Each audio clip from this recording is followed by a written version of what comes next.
एक गांव में नंदू नाम का लड़का रहता था जो अपने माता पिता की दिल से सेवा करता और उनकी हर बात मानता था। नंदू मन लगाकर पढ़ाई करता था और हमेशा सबकी मदद को तैयार रहता था। गांव के सभी लोग उसे बहुत प्यार करते थे। नंदू के पिता दिन भर फेरी लगाकर सब्जी बेचा करते थे और उसकी माँ घर संभालती थी। उसकी एक छोटी बहन थी जिससे वह बहुत प्यार करता था। पिता की कमाई से घर और पढ़ाई का खर्चा निकल जाता था।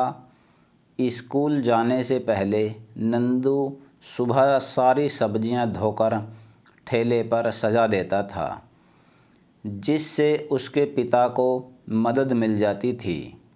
एक दिन उसके पिता बारिश में भीग गए और बीमार पड़ गए। फिर एक दिन अचानक उनकी मृत्यु हो गई। इस हादसे से पूरा परिवार हिल गया।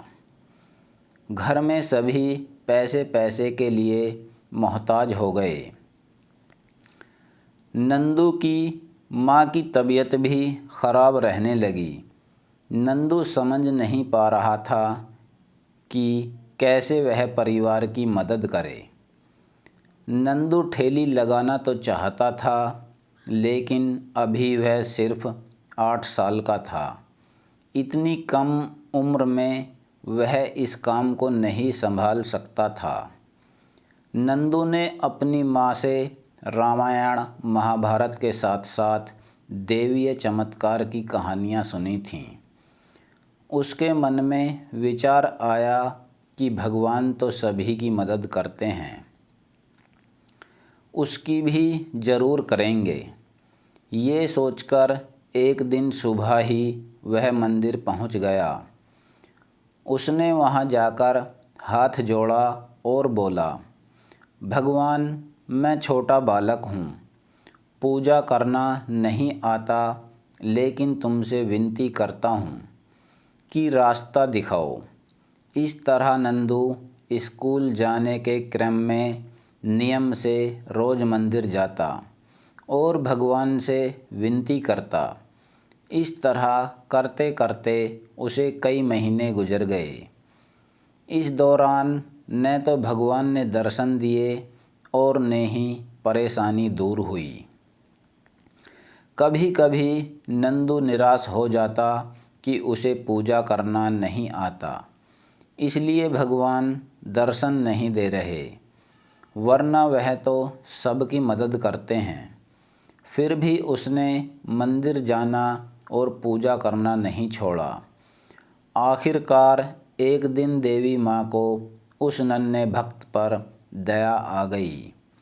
एक दिन जब नंदू बिस्तर पर गहरी नींद में सोया था, उसे लगा आकाश से एक तेज रोशनी आ रही है और पूरा कमरा रोशनी से भर गया। कुछ देर बाद उस रोशनी से हाथ में छड़ी लिए नन्ही परी निकली, जो बिल्कुल वैसी ही थी जैसा उसने किताबों में पढ़ा था। नंदू को यकीन नहीं हो रहा था। वह भौचक्का से सब उसे देखे ही जा रहा था। तभी परी ने मुस्कुराते हुए कहा, नंदू, मैं सच में तुम्हारे सामने खड़ी हूँ। नंदू ने तुरंत कहा, तो क्या तुम परी हो? परी ने मुस्कुराते हुए कहा, हाँ, तुम यहाँ कैसे? गड़बड़ाहट में नंदू की आवाज़ नहीं निकल रही थी। परी ने फिर हंसते हुए कहा, नंदू, मुझे देवी माँ ने भेजा है। देवी माँ? नंदू जोश में चिल्ला उठा। हाँ नंदू, बोलो, तुम्हें क्या चाहिए?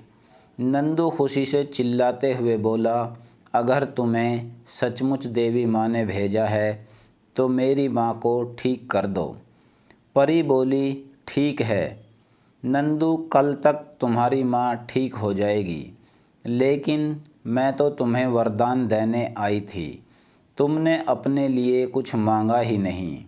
नंदू बोला, मेरी माँ ठीक होगी तो पूरे परिवार की देखभाल कर लेगी।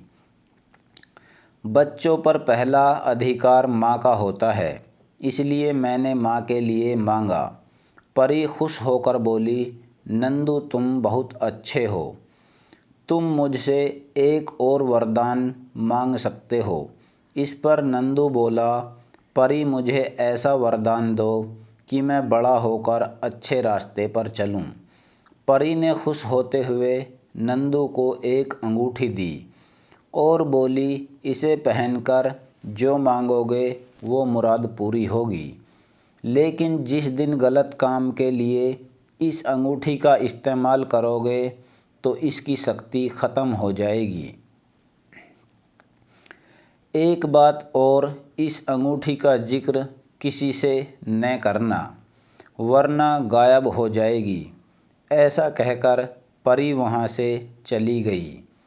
सुबह उठकर जब नंदू ने देखा तो अंगूठी उसकी उंगली में मौजूद थी। उसने देखा कि माँ पूरी तरह से ठीक हो चुकी है और घर के काम कर रही है। वह अपनी माँ को सारी बात बताना चाहता था, लेकिन फिर परी की बात याद आ गई और वह चुप हो गया। मेहनत के बल पर अब उसका परिवार सुख से रहने लगा। कहानी से सीख, इंसान को लालच कभी नहीं करना चाहिए। कर्म पर विश्वास करने वाले लोगों के लिए कुछ भी असंभव नहीं होता।